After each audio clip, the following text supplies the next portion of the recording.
Hello സഞ്ചാരി വീണ്ടും വന്നിരിക്കുകയാണ്. നമ്മൾ വീണ്ടും കർണാടക വഴിയാണ് ഒരു യാത്രയാണ്. ഒരു അണക്കെട്ടിൻ്റെ ചെറിയൊരു ഭാഗം അതിലൂടെ നമ്മൾ സഞ്ചരിച്ചുകൊണ്ടിരിക്കുകയാണ് കേട്ടോ. അണക്കെട്ടിൻ്റെ ചീപ്പൊക്കെയാണ് ആ കാണുന്നത്. നിന്ന് ഞങ്ങളൊന്ന് കാണട്ടെ. വെള്ളം കുറവാണ്. ഇത് നമ്മൾ ബന്ദിപ്പൂരിലേക്ക് പോകുന്ന വഴിക്കുള്ള ഒരു അണക്കെട്ടാട്ടോ. ഇനി നമ്മൾ അതിൻ്റെ ഓരത്തൂടെ യാത്ര തുടരുക. ബന്ദിപ്പൂരാണ് നമ്മുടെ ലക്ഷ്യം. ഡാമിൻ്റെ ഇത് അങ്ങോട്ട് കൃഷി സ്ഥലങ്ങളൊക്കെ ഉണ്ട്. അങ്ങോട്ട് പോകുന്ന വഴിക്കൊക്കെ ഉണ്ട് കേട്ടോ. അത് നമ്മൾ കർണാടക കയറിയാൽ പിന്നെ അതില്ലാത്ത സ്ഥലങ്ങളില്ല. Water purification deputy director of fisheries.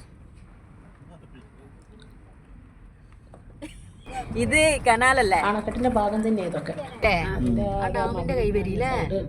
കനാലിന്റെ side നിർത്താൻ പറ്റില്ല. അവിടെ ഇറിഗേഷൻ പ്രോജക്റ്റ് ഉണ്ട്. അതിലൂടെയാണ്. അതിന്റെ അങ്ങേപ്പുറം വലിയ മലയാണ്. കുടിവെള്ളമൊക്കെ എടുക്കുന്ന ഈ അണക്കെട്ടിന്നാ തോന്നുന്നു കേട്ടോ. അവിടെ എന്തൊക്കെ പ്രോജക്റ്റ് ഉണ്ട് അവിടെ.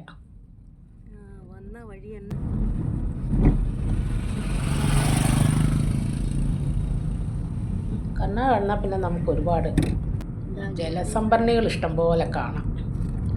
നമ്മളെ ഇവിടുന്ന് പോകുന്ന വെള്ളം മുഴുവൻ അവർ സംഭരിച്ച് അവിടെ ഉഷാറാക്കി. പിന്നെ ഇത് നമ്മൾ പണ്ട് വന്നതമ്മ. ഇല്ല, കുറേ ദൂരം ഉണ്ട് കേട്ടോ. ഇനിയിപ്പോൾ നമ്മൾ അവിടെ കവർ ചെയ്തു. തീരാറായി സ്ഥലം. അതിൻ്റെ അടുത്ത് അറ്റത്താറായി.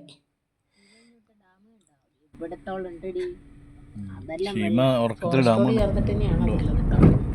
അതുകൊണ്ട് ചില സമയത്തൊക്കെ വന്ന് അവിടെ ആനന്ദം കാട്ടുപോത്ത് വെള്ളം കുടിക്കാനൊക്കെ കാണാൻ വെയില. അതുകൊണ്ട് ആ നേരത്തൊന്നിനും കാണാൻ വഴിയില്ല.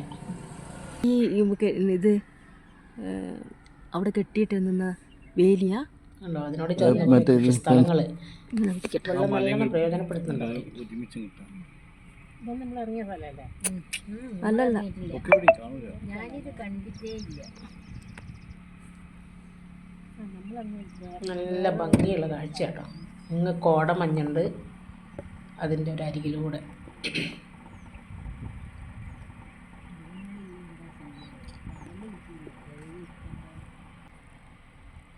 സംസ്ഥാനത്തിൻ്റെ അതിര് പോലെ കിടക്കുന്ന ആ മലനിരകൾ.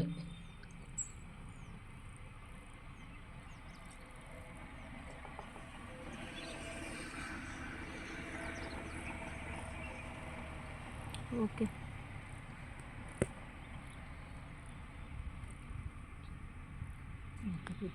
ഇവിടെയൊക്കെ നിർത്തി കുറച്ച് നമുക്ക് വിശ്രമിക്കാനൊക്കെ സൗകര്യമുള്ള സ്ഥലങ്ങളാട്ടോ. ഇടയ്ക്ക് അവിടെ ഇവിടെയൊക്കെ ഓരോ വീടുകൾ. ഈ വീഡിയോ നിങ്ങൾക്ക് എല്ലാവർക്കും ഇഷ്ടപ്പെട്ടെങ്കിൽ ഈ വീഡിയോ ലൈക്ക് ചെയ്യുക, സബ്സ്ക്രൈബ് ചെയ്യുക. ഇനി അടുത്ത വീഡിയോയിൽ വരാം.